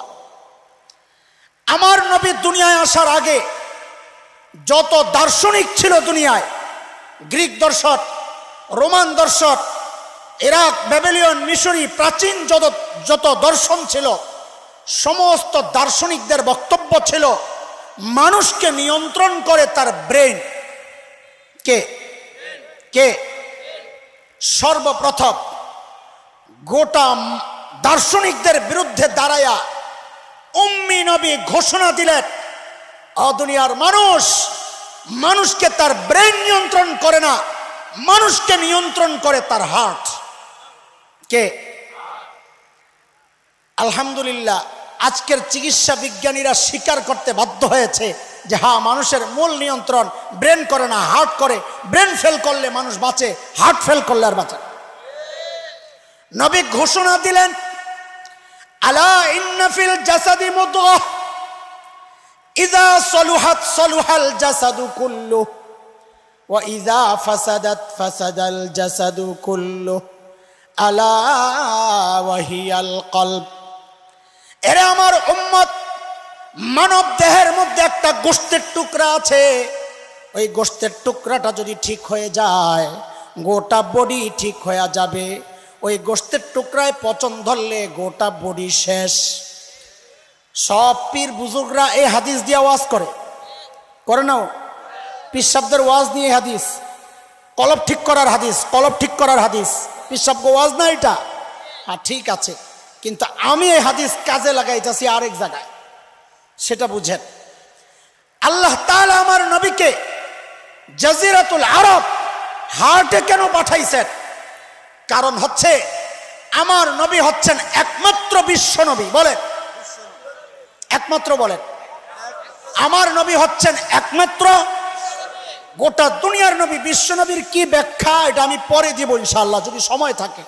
আপাতত খালি কথা, ভাষা ভাষা কথা শুনতে থাকেন। আমার নবী হচ্ছেন একমাত্র বিশ্ব নবী। বলেন গোটা দুনিয়ার।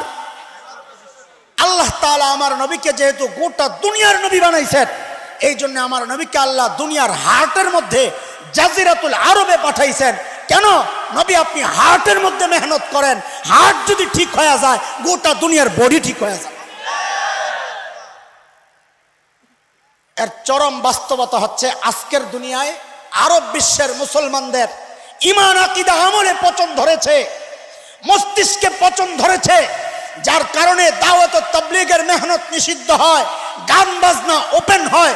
তাদের হার্টের মধ্যে, বিশ্ব মানচিত্রের হার্টের মধ্যে পচন ধরার কারণে গোটা দুনিয়ার মুসলমানদের ঈমান আকীদায় পচন ধরেছে। কসম আল্লাহর, আজও যদি আরব বিশ্ব ঠিক হয়ে যায় গোটা দুনিয়া এখনো মুসলমান শাসন করবে। আমার নবীকে আল্লাহ পাঠাইছেন কই? হার্টে। এবার জাজিরাতুল আরব বাদ দেন, কই? আমি বলছি না একটা সময় পর্যন্ত বলবেন, এখন বলা শেষ। এইবার জাজিরাতুল আরব আর হার্ট যেহেতু বুঝে গেছেন মাঝখানে, এইবার বলেন শুধু হার্ট। আমার নবীকে আল্লাহ কই পাঠাইছেন? হার্টে। কোথায়? বিশ্ব মানচিত্রের হার্টে পাঠাইছেন। কেন? দুইটা উদাহরণ দেই, তাইলে আরো বুঝবেন। বুঝতেছেন কথা? দুইটা উদাহরণ দেই। ধরেন একটা পুকুর আপনার সামনে, আপনি পুকুরের ঠিক মাঝখানে একটা ঢিল ছুড়লেন, তাইলে ঢেউটা সমান তালে চারদিকে ছড়াবে কিনা? আপনি যদি এক পাশে ছুড়েন তো ঢেউটা একদিকে দ্রুততার সাথে শক্তিশালী ভাবে লাগবে, আরেক দিকে পৌঁছতে পৌঁছতে দেরি লাগবে আর দুর্বল হয়ে যাবে। কথা ঠিক কিনা? আল্লাহ তাআলা যদি আমার নবীকে ইউরোপে, সুইজারল্যান্ডে পাঠাইতেন, কাশ্মীরে পাঠাইতেন, হেদায়েতের নূর আরেক প্রান্তে পৌঁছতে পৌঁছতে দেরি লাগতো, আল্লাহ জাজিরাতুল আরবে পাঠাইছেন, হার্টে পাঠাইছেন, যেন হেদায়েতের নূর সমান তালে চারদিকে ছড়ায় যায়। এই জন্যে আমাদের বাংলাদেশে ইসলাম সাহাবীদের মাধ্যমেই চলে আসছে। এই জন্য আমরা বলি মাঝে মধ্যে, বাংলাদেশে ইসলাম কচুরি পানার মতো ভাইসা আসে নাই, সাহাবীদের হাত ধরে এই দেশে ইসলাম এসেছে। কাজী কসম আল্লাহর, এই দেশ থেকে ইসলাম নিশ্চিহ্ন করা তো সহজ হবে না ইনশাআল্লাহ। যারা নিশ্চিহ্ন করতে আসবে, অতীতের ইতিহাস তাই বলে, তারা নিশ্চিহ্ন হয়েছে, ভবিষ্যৎও নিশ্চিহ্ন হয়ে যাবে, নিশ্চিহ্ন হয়ে যাবে।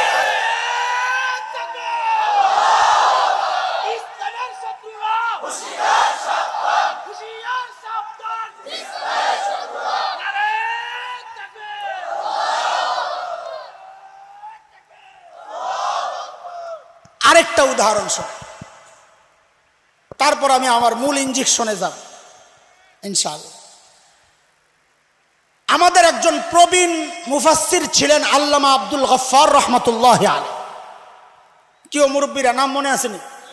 এই যে কাছের সোনার গায়ের ছেলে, ঢাকায় থাকতো, 2,500 হযরত হাফিজ হুজুর রহমতুল্লাহ আলাইহির সোহবতে থাকা শেখুল হাদিস আল্লামা আজিজুল হক রহমতুল্লাহ আলাইহির সঙ্গী বাংলাদেশ খেলাফত মজলিসের ওই সময়ের আমির আব্দুল গফফার রহমতুল্লাহ আলাইহি বয়ান করতেন খুব সাদা সিধা, আমাদের মতো অত ভুংবাং ছিল না, কিন্তু কথা কইতেন দারুণ।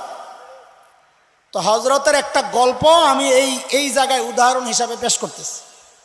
হজরত বলেছেন বয়ানে যে আমরা কয়েকজন আলেম গেলাম হিন্দুস্তান ইন্ডিয়ায় সফরে, আলেম হুজুর যাদের মাথায় ভরা বুদ্ধি। সকালবেলা নাস্তা দিছে গরম শুকনা খিচুড়ি, বড় ডিশের মধ্যে টাটকা গরম খিচুড়ি, খালি খাওয়ানোর উদাহরণ আইতেছে না, একদম টাটকা। ইন্ডিয়ানরা এটা খায়, আমরাও দেওবন্দ থাকতে খাইছি এগুলা। ওই টাটকা খিচুড়ির মাঝখানে একটু ঘি ডাইলা দিছে, কি গরম খিচুড়ির তাপে ঘি গইলা তেলের মতো হয়ে গেছে। তো ঘি হইল কই, একদম মাঝখানে। আচ্ছা, এটা বুঝার আগে আরেকটা জিনিস বুঝালো, ইসলাম তো গোটা দুনিয়ার মাঝখানে আসছে না, হার্টে। সর্বপ্রথম মুসলমান হিজরত করছে কোন দিকে?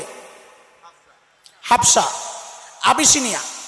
আজকের দুনিয়ার মানচিত্রে লোহিত সাগর, জেদ্দার পাশে যেই সাগর বাহরুল আহমার বলে যাকে, লোহিত সাগর, এই লোহিত সাগরের পশ্চিম পার আজকের দুনিয়ায় ইথিওপিয়া, এরিত্রিয়া যেই অঞ্চলটা, এটা ছিল নবীযুগের হাবশা। এটা হচ্ছে মক্কা থেকে পশ্চিম দিকে। তো ইসলাম আসছে মক্কায় মাঝখানে। পশ্চিম দিকে যেই হুজুর বসছেন উনি করছেন কি, হঠাৎ করে ঘিয়ের মধ্যে আঙ্গুলটা দিয়া নিজের দিকে একটা টান মারে আর কয়, ইসলাম প্রথমে মক্কা থেকে হাবশার দিকে হিজরত করছে। এখন ঘি তো গরমে গইলা গেছে, ঘি ছুটছে সব ওনার দিকে। উত্তর পূর্ব কোণে যেই মানুষ বসছে উনি আর দেরি করে নাই, তাড়াতাড়ি ঘিয়ের মধ্যে আঙ্গুল দিয়া কয়, এরপর ইসলাম মক্কা থেকে মদিনার দিকে হিজরত করছে। এখন ঘি ছুটছে মদিনার দিকে আর হাবশার দিকে। আব্দুল গফফার রহমতুল্লাহ আলাইহি বলেন, সর্বনাশ, ঘি তো মক্কা হাবশাওয়ালা আর মদিনাওয়ালা খায়া লাইব, আমগো কপালে তো ঘি নাই। আমি আর দেরি করলাম না, লম্বা মানুষ তো, হাতাড়িরে বইটা ঘিডারে পুরা খিচুড়ির মধ্যে মাখলাম আর বললাম, এরপর ইসলাম গোটা দুনিয়ায় ছড়ায় গেছে। আল্লাহ তাআলা ইসলামকে মাঝখানে পাঠানোর কারণে আমি আর তুমি ঘিয়ের ভাগ সাথে সাথে পাইছি, আলহামদুলিল্লাহ। নাইলে দেরি হইতো। আরে কথা কও ঠিক কিনা? এই পর্যন্ত বুঝছেন? আমি একটু একটু করে বুঝায় বুঝায় আগাইতেছি, এইবার আসল কথা বুঝেন। এরে দোস্ত, এ যুবক, বাংলাদেশের আকাশে শকুনের আনাগোনা পরিলক্ষিত হচ্ছে। তোমরা সচেতন হও, চোখ খোলো, কান খোলো, কারণ পিঠা আমি খাবো না, আমারে দুই একটা দিতে পারে নেতা হিসাবে, বুড়ারাও খাবে না। বুড়া করে পিঠাইয়া কি হইব, খাইবা তোমগো মতন যুবকরা। আমরা যখন দেওবন্দে ধরপাকড় শুরু হয়েছে হঠাৎ করে 1997 সনে, তো আমাদের সাথে এক ভাই ছিল, লালবাগ মাদ্রাসা থেকে গেছে, খুব মোটা কালা, আফ্রিকান লাগে। ওই ভাই ছাদে যায় ঘুমাইত, আমরা রুমেই থাকতাম। তা আমি জিজ্ঞেস করি, ভাই ছাদে ঘুমাও কেন তুমি? তা আমি তো তখন ছিলাম হ্যাংলা পাতলা, একেবারে টিং মাস্টার। তা আমারে বলে কি, দোস্ত তরে ধরলে পুলিশে পিড়াইতে মায়া লাগবে, একটা দিয়া ছেড়ে দিব। আমার যে অবস্থা, আমারে পিড়াইয়া মজা পাইব। কয়দিন আগে এক বড় পেটওয়ালা ভণ্ড মারা গেছে না মদিনার, দেওয়ানবাগি, নাম বলার দরকার কি? আচ্ছা, দেওয়ানবাগির নাম আমি বলছি, উনি কি জন্য দেওয়ানবাগি বললেন? দেওয়ানবাগির নামটা বলার কোনো দরকার আছিল? আরে কোন দেওয়ানবাগি আমি বলছিলাম, শুনছেন আপনারা? উনি মাঝখান দিয়ে দেওয়ানবাগি কেন বললো? দেওয়ানবাগির নাম বলার দরকার নাই, জ্ঞানজাম লাগানোর দরকার। আল্লাহু আকবার, পেট একটা, সুবহানাল্লাহ। আমার এক দোস্ত একসময় খুব বয়ান করতাম এগুলা, কয় এর বিরুদ্ধে আর বইলে কি হবে, কি হয়েছে? কয় আমগো যত গন্ডগোল, ওর তো কোনো গন্ডগোল নাই। আমগো কি গন্ডগোল? কয় আহলে হাদিস ভাইরা হাত বান্ধে বুকের উপরে, আমরা হানাফিরা নাভি বরাবর নিচে। কয় হ্যার কোনো গন্ডগোল নাই। কি জন্য? কয় তা হাতি যায় না। আমি কই খবিসে নামাজই তো পড়ে না। তো ওই বেড়ায় যখন মারা গেছে, খবরটা শুই না, আমি ওই আমার ভাইয়ের কথা মনে করতেছি আর হাসতেছি। যা কবরে যা, ফেরেশতারা পিড়াইয়া যে কি মজাটা পাইব রে। কথাগুলো বলার মাকসাদ হচ্ছে বিপদ যখন আসবে তখন পিঠা তোরাই খাবি, কারণ আম করে পিঠায় মজা পাইবো না, পিঠায় এত করে মজা পাইবো। এই জন্য সচেতন বেশি তোদের হওয়া দরকার। বাংলাদেশের আকাশে শকুনের আনাগোনা পরিলক্ষিত হচ্ছে। পার্বত্য অঞ্চল, আমাদের উত্তরবঙ্গ, খ্রিস্টান মিশনারিরা তাদের দাওয়াতি কার্যক্রম চালায়া অর্থের লোভে মানুষকে ধোঁকা দিয়া প্রতারণার মাধ্যমে কোরআন সুন্নাহর অপপ্রচার অপব্যাখ্যার মাধ্যমে হাজার হাজার নয় দোস্ত, লক্ষ লক্ষ মুসলমানকে খ্রিস্টান আর কাদিয়ানি বানাচ্ছে। খুব মনোযোগ দিয়া শোনেন, সিরাতের অংশ এটা আলোচনার। আমরা কয়েক বছর আগে গেলাম দিনাজপুর দাওয়াতি কাফেলা নিয়া আমার মুরতাদ ভাইকে ইসলামে ফেরত আনার জন্যে। খ্রিস্টান মিশনারিরা পুলিশের কাছে যায় নালিশ করেছে, ঢাকা থেকে কিছু মৌলবি আসছে, এদের মতিগতি ভালো না।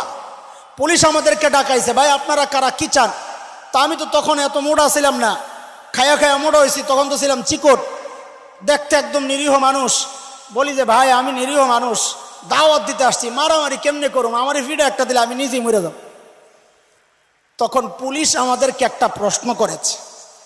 আমি যখন এই প্রশ্ন আপনাদের সামনে উত্থাপন করব, তো আমার বিশ্বাস নবী না চেনার কারণে আপনাদের অনেকের মনের মধ্যেও জাগবে, হক কথাটা তো ঠিকই আছে। পুলিশ আমাদেরকে বলে, জিজ্ঞেস করে, আচ্ছা হুজুর বলেন তো আমরা মুসলমান। পুলিশ না বুঝার কারণে বলেছে, তিনি দিনদার ছিলেন, তিনি বুঝেছেন পরে। তিনি বলেন আমরা মুসলমান, ইসলামের দাওয়াত গোটা দুনিয়ায় চলে, আমেরিকা, ইউরোপ, অস্ট্রেলিয়া, আফ্রিকা, গোটা দুনিয়ায় ইসলামের দাওয়াত চলে। আমাদের ধর্মের দাওয়াত আমরা গোটা দুনিয়ায় দিতে পারি, তো খ্রিস্টানরা তাদের ধর্মের দাওয়াত বাংলাদেশে এসে দিলে সমস্যা নাকি? যার যার ধর্মের প্রচার সে করবে, কত মিডা মিডা আলাপ, তাই না? কথা বলে না, সুন্দর লাগে না? হ্যাঁ সুন্দর লাগে না কথাটা? যার যার ধর্মের প্রচার সে করবে, কত সুন্দর না কথাটা? সাপও তো দেখতে অনেক সুন্দর, তাই না? বিষও তো সাদা, কাবা বরং কালা। বিষ কি? কাবা, কথা বলে না? কাবা, কাফনের কাপড়, কাবার গিলাফ সাদা হইলেই খালি জাপ দিও না, কথা শুনতে মজা লাগলেই খালি হাঁ কইয়া চিত্ত হয়ে যায় না, বুঝার চেষ্টা কর। কেন আমরা মুসলমান ইসলামের দাওয়াত গোটা দুনিয়ায় দিতে পারি, কেন খ্রিস্টানরা সহ ভিন্ন ধর্মের মানুষ বাংলাদেশে ওদের দাওয়াত দিতে পারবে না কেন? এর জবাব হচ্ছে দোস্ত, আমার নবী হচ্ছেন একমাত্র বিশ্ব নবী। বলেন কথাটা, বলেন আমার নবী। এইবার আসেন বিশ্ব নবী কাকে বলে, তারপর বুঝবেন কেন ওরা ইসলামের ওদের ধর্মের দাওয়াত বাংলাদেশে দিতে পারবে না, কেন আমরা গোটা দুনিয়া ইসলামের দাওয়াত দিতে পারব। বিশ্ব নবীর মানি হচ্ছে তিনটা। বলেন আমার সাথে কথা বলেন, আরে পড়া মুখস্থ করেন, পড়া, এগুলা পড়া। বিশ্ব নবীর মানি কি? কয়টা? তিনটা। এক নম্বর হচ্ছে বিশ্ব নবী মানি হচ্ছে আল্লাহ তাআলা আমার নবীর আগে যত নবী দুনিয়ায় পাঠাইছেন সমস্ত নবীর টাইম ছিল নির্ধারিত। কি ছিল? কি ছিল? টাইম ছিল নির্ধারিত। আমার নবী একমাত্র নবী, বিশ্ব নবী, যাকে আল্লাহ দুনিয়ায় পাঠাইছেন তার কোনো টাইম নির্ধারিত নাই, তিনি কিয়ামত পর্যন্ত নবী। আমার দুই নম্বর ব্যাখ্যা, বিশ্ব নবীর ব্যাখ্যা, আমার নবীর আগে আল্লাহ যত নবী দুনিয়ায় পাঠাইছেন সমস্ত নবীর অঞ্চল এলাকা ছিল নির্ধারিত। আমার নবী একমাত্র নবী, বিশ্ব নবী, যার কোনো অঞ্চল এলাকা নির্ধারিত নাই, তিনি গোটা দুনিয়ার জন্য নবী। তিন নম্বর ব্যাখ্যা, আমার নবী দুনিয়ায় আসার আগ পর্যন্ত যত নবীকে আল্লাহ দুনিয়ায় পাঠাইছেন সমস্ত নবীর সম্প্রদায় কওম ছিল নির্ধারিত। প্রমাণ ওই যে পিছনে প্রমাণ রেখে আসছি, হযরত ঈসা আলাইহিস সালামের বক্তব্য মনে আছে? হযরত ঈসা বলেছেন, ইয়া বনি ইসরাঈল ইন্নী রাসূলুল্লাহি ইলাইকুম, ও বনি ইসরাইল, আল্লাহ আমাকে তোমাদের রাসূল বানায়া পাঠাইছেন। মনে আছে কথা? কাজে বোঝা গেল হযরত ঈসাকে আল্লাহ কাদের নবী বানায়া পাঠাইছেন। এদিকে তাকান, এদিকে তাকান, মূল সময়ে পিছনের দিকে তাকায়েন না, এদিকে তাকান। হযরত ঈসাকে আল্লাহ কাদের নবী বানায়া পাঠাইছেন? ইহুদিদের। কাদের? ইহুদিদের নবী বানায়া পাঠাইছেন। আমার নবী একমাত্র বিশ্বনবী, যার কোনো সম্প্রদায় নির্ধারিত না। তিনি হিন্দু, বৌদ্ধ, খ্রিস্টান, ইহুদি, মগ, মুরাং, গারো, চাকমা, কুকিল, সাঁওতাল, টিপরা সহ যত জাতি এই দুনিয়ায় বাস করে সমস্ত জাতির জন্য আমার নবী বিশ্বনবী। কথা বুঝে আসছে? এইবার আসল ফিনিশিং এর কথা বুঝেন। কেন আমরা ইসলামের দাওয়াত গোটা দুনিয়ায় দিতে পারবো, কেন ওরা ওদের ধর্মের দাওয়াত বাংলাদেশে দিতে পারবে না? এটার একটা উদাহরণ শোনো। আপনাদের এই এলাকার বর্তমান মাননীয় সংসদ সদস্যের নাম কি? নজরুল ইসলাম হিরু, হিরু ভাই এমপি সাহেব। আপনাদের মাধবদী একদম প্রপারে হিরু সাহেবের একান্ত ছেলে পেলে যারা ওনার সাথে থাকেন, ওনার কাজগুলো করেন, ওরা হঠাৎ করে দেখে মাধবদীতে একটা অফিস খুলছে। অফিসের মধ্যে বিশাল সাইনবোর্ড লাগাইছে, লেখা এমপি সাহেবের অফিস। কি লেখছে? হিরু সাহেবের ছেলেবেলে কয়, কি রে এটা কারা লেখছে, এটা কাদের অফিস? আমরা আছি, আবার কে অফিস করলো? দৌড়ে গেছে একদিন অফিসে, খুব মনোযোগ, খুব মনোযোগ। যা ওদেরকে জিজ্ঞেস করতেছে, ভাই এটা কোন এমপি সাহেবের অফিস রে? তো ওই অফিসওয়ালারা জবাব দেয়, এটা সাদেক হোসেন খোকা এমপির অফিস। নাম কি? সাদেক হোসেন খোকা, ঢাকা 7 আসন, সূত্রাপুর কোতোয়ালি, ওই আসনের এমপি ছিলেন বহু আগে। তিনি বর্তমানে মারা গেছেন। এমপি আসেননি এখন? নাই, মারা গেছেন। আসন কোনটা? ঢাকা 7। হিরু সাহেবের পোলাবা নগরে দিছে মায়ের। ফাইজলামির তো একটা সীমা আছে, আসলে তো ফাইজলামি। অপরাধ করছে 2টা। কয় অপরাধ? খেয়াল করেন, অপরাধ কয়টা? 1 নম্বর অপরাধ হচ্ছে সাদেক হোসেন খোকার এমপির টার্ম তো শেষ হয়ে গেছে। 1 নম্বর অপরাধ কি? সাদেক হোসেন খোকা বর্তমানে কি না? এমপি না। তো তুই এমপি না যে তার অফিস খুলছস, এটা 1 নম্বর অপরাধ। 2 নম্বর অপরাধ হচ্ছে সাদেক হোসেন খোকার আসন তো এটা না, ওনার আসন তো ঢাকা 7। তো ওই জায়গায় খুললে খোল, এনে এসোস কেন? অপরাধ কয়টা? এই 2 অপরাধের কারণে ওদেরকে যদি কেউ পিটায়, আপনি কি বলবেন? ঠিক আছে না অন্যায় হয়েছে? ঠিক আছে, কথা কয় না। এটা ভালো বুঝেন না। দিনের ব্যাপার আসলে আপনি উদার হয়ে যান, দিনের ব্যাপার আসলে উদার হয়ে যান। 2 অপরাধের কারণে ওরা যদি পিটা খাইতে পারে, বাংলাদেশে ভিন্ন ধর্মের মানুষ, খ্রিস্টানরা কথার কথা, ওদের ধর্মের প্রচার বাংলাদেশে করলে অপরাধ একটা না 3টা অপরাধ তারা করে। কেন? শুনেন শুনেন। 1 নম্বর অপরাধ হচ্ছে হযরত ঈসা আলাইহিস সালামের নবুয়তের টার্ম তো বহু আগে, 1500 বছর আগে শেষ হয়ে গেছে। 1 নম্বর অপরাধ। 2 নম্বর অপরাধ হচ্ছে হযরত ঈসা আলাইহিস সালামের আসন তো বাংলাদেশ না। হযরত ঈসা নিজে বলেছেন, আজকের বিকৃত বাইবেলের মধ্যে আসছে, হযরত ঈসা বলেছেন আল্লাহ আমাকে বাইতুল মুকদ্দাসের নির্দিষ্ট অঞ্চলের জন্য পাঠাইছেন। কাজে হযরত ঈসার এলাকা হচ্ছে ফিলিস্তিন, অফিস খোলা যায়, ওখানে খোলা যায়। 3 নম্বর অপরাধ হচ্ছে হযরত ঈসা বাংলাদেশে মুসলমান না, বাংলাদেশ না, কোথাও মুসলমানের জন্য প্রেরিত হন নাই। তিনি নিজে বলেছেন, ইন্নী রাসূলুল্লাহি ইলাইকুম ও বনী ইসরাইল, আল্লাহ আমাকে তোমাদের রসুল বানায়া পাঠাইছেন। দাওয়াত দিতে হয়, ইহুদিদেরকে যায় দাও, মুসলমানদেরকে দিতে পারো না। আমরা কেন গোটা দুনিয়া ইসলামের দাওয়াত দিতে পারি? কারণ আমার নবী একমাত্র বিশ্ব নবী, তিনি কিয়ামত পর্যন্ত নবী। ইসলামের দাওয়াত কিয়ামত পর্যন্ত চলবে। আমার নবী একমাত্র বিশ্ব নবী, তিনি গোটা দুনিয়ার নবী। ইসলামের দাওয়াত গোটা দুনিয়ায় চলবে, আমেরিকায় চলবে। কেন? আমার নবী আমেরিকার নবী। ইসলামের দাওয়াত ইউরোপে চলবে। কেন? আমার নবী একমাত্র বিশ্ব নবী।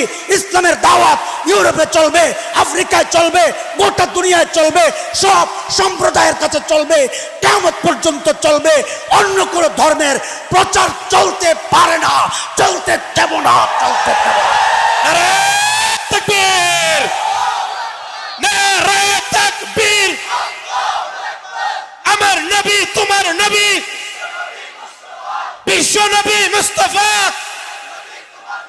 নারে তাকবীর। আপনারা কি কথাবার্তা বুঝতেছেন? সিরাতুন নবী আলোচনা। কি আলোচনা হচ্ছে? আমার নবীর শান, আমার নবী চিনাচ্ছি। নবী না চেনার কারণেই তুমি মাঝে মধ্যে হুজুরদের আন্দোলনের মুখে দাঁড়ায় উস্কানি দেয়। তুমি যদি নবী চিন্তা, তো কাদিয়ানীরা এই দেশে বাস করতে পারে না। তুমি যদি নবী চিন্তা, নাস্তিকরা আমার নবীর বিরুদ্ধে কথা বলে বাঁচতে পারত না। তুমি নবী চেনো না, আলেমদের আন্দোলনকে তুমি মনে করো দেশে বিশৃঙ্খলা। তুমি নবী না চেনার কারণে আলেমদেরকে নবীর পক্ষে আন্দোলন করার কারণে তুমি আলেমদেরকে দেশের দুশ্মন মনে করো। তুমি যদি নবী চিন্তা, আলেমদের সাথে বুক মিলাইয়া হাতে হাত রাইখা তুমিও নবীর দুশ্মনদের বিরুদ্ধে আন্দোলনে ঝাঁপাইয়া পড়তা। তুমি আসলে নবী চেনো না। দাবি করো আমি নবী চিনি, আসলে ওই যে নুরুল্লাহ ভাই আগের মতো কাঁপে না। কথা ঠিক? শেষ কথা আমরা যারা চিনলাম একটু, আমাদের জন্য শেষ ইনজেকশন। নতুন জামাই গেছে বিয়ে করতে, কি করতে? এ যারা করস কি করতে গেছে? ওই যে জ্যামে আটকাইছে মাধবদী, উদাহরণ তো একটারে দিয়ে ঘুরান যায় সব। কই আটকাইছে? মাধবদী। বাইর হইতে এলাকায় আসছে, আসরের আজান দিয়া লাইছে। শ্বশুর চিন্তা করতেছে দেরি তো হইছেই, একদম বিয়ের প্রোগ্রাম যা আছে এগুলা পরে হইব, জামাই আমারই তো আগে আগে খাওয়াই লাই। করে না এমন? আসতে দেরি হইলে বলে আগে খায়ালন, ঝামেলা পরে করুক। করেনি এমন? কথা কয় তেনায় গেলেন নাকি আপনারা? আরে ভাই আমি মরে যেতেছি, আপনারা তেনাইলে কেমন হইব? আসল হুঙ্কার দেওয়ার জন্য হজরত আসতেছেন, ওটার জন্য এনার্জি লাগবে না আপনাকে? তো এখন তেনায় গেলে কেমন হইব? আমি তো খালি স্টার্টানা দিলাম, গাড়ি তো 100-150 কিলো স্পিডে চলবে, এলো একটু পরে। হ্যাঁ তো শোনেন, আগে খায়ালন জামাই। তো জামাইয়ের সামনে বিশাল ডিশ দিছে, বিশাল ডিশ, আস্তা খাসি, আস্তা মুরগি, নানান রকমের কাবাব দেয়নিও মাধবদী? আগে তো জানলাম না। জামাইয়ের সামনে বিশাল ডিশ। আজকালকার জামাই তো এলো বেহায়ার গোষ্ঠী। আগে তো জামাই মানি হাতে হাতরুমাল থাকতো একটা। কিরে, আর এখন পোলাবান এত শয়তান, যাইয়া খোঁজে আরো কে কে আছে। বুঝছস নি তোরা তো বেশি বুঝস। তো আমগো ওই জামাই যার কথা বলতেছি দেরিতে আইছে, যে তার সামনে হরেক রকমের সুস্বাদু মুখরোচক খাবার, সেরা সেরা খাবার। জামাই তাকায় রয়েছে, প্যান্ডেলের বাইরে ডেকোরেটরওয়ালারা একটা টুকরি রাখছে, টুকরি কারি, যেটার মধ্যে মানুষের ঝুটা ফালায়। ও পোলাও টোলাও খাইছে, শুনতে শ্রুতিকটু, তারপরও বলতেছি উদাহরণটা পারফেক্ট হওয়ার জন্য। পোলাপাইন যে খাইছে, নাকের শ্রেষ্ঠা মেষ্ঠা লাগছে, ওই আঠালো পোলাওগুলা নিয়ে ফালাইছে। মানুষে যে রান টাইন না গোস্ত খাইছে, হাড্ডিটা রয়ে গেছে, ওই হাড্ডি নিয়ে ফালাইছে। লেবু চিপ্পা রস খাইছে, সিলকাটা ফালাইছে। জামাই তাকায় রয়েছে ওই টুকরির দিকে, এর সামনে কিন্তু সেরা সেরা খাবার।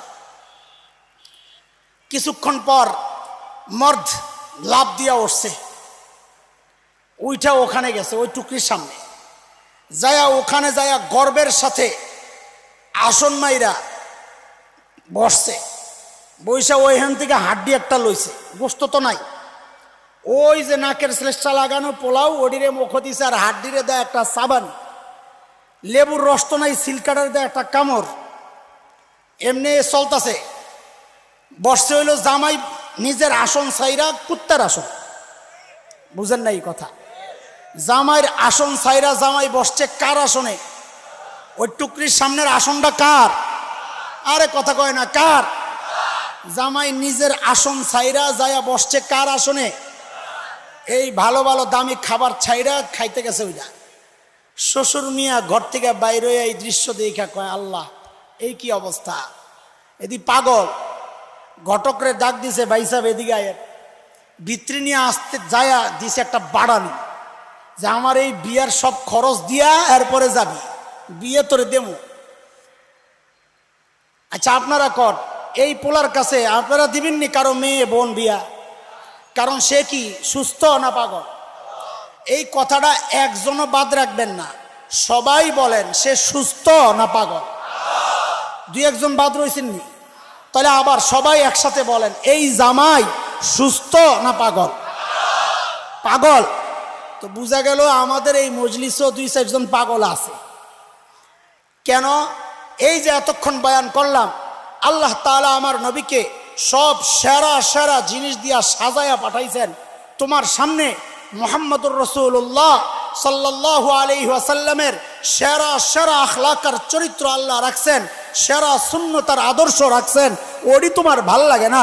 তুমি গেছো ওই 1500 বছর আগে ডেট এক্সপায়ার হওয়া ইহুদি নাসারাদের উচ্ছিষ্ট খাবার, ওই মুশরিকদের পোশাক ধারণ করার জন্যে, তাদের কৃষ্টি কালচার আর তাদের আদের আখলাক তাহজিব তামাদ্দুন ওগুলা ধারণ করার জন্যে যারা নবীর সুন্নাহ বাদ দিয়া, শ্রেষ্ঠ আখলাক আর চরিত্র বাদ দিয়া ইহুদি নাসারার পোশাক ধারণ করে, চরিত্র ধারণ করে, তাদের পথ অবলম্বন করে আর তাদের কৃষ্টি কালচার ধারণ করে ওই হিন্দু মুশরিকদের পোশাক গায়ে চড়ায়, কসম আল্লাহর, কসম আল্লাহর, একটাও সুস্থ না, মস্তিষ্ক বিকৃত, পাগল পাগল পাগল।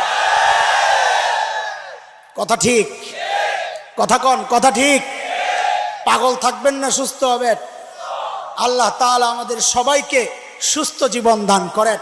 প্রিয় হাবিবকে চেনে তার আখলাককে নিজের জীবনের সব কিছুতে তার আখলাককে ধারণ করার, লালন করার, পালন করার, সুন্নাহ জিন্দা করার তৌফিক দান করেন। আমিন আমিন। ওয়া আখিরু দাওয়ানা আনিল হামদুলিল্লাহি রাব্বিল আলামিন। ওয়াসসালামু আলাইকুম ওয়া রাহমাতুল্লাহি ওয়া বারাকাতুহু।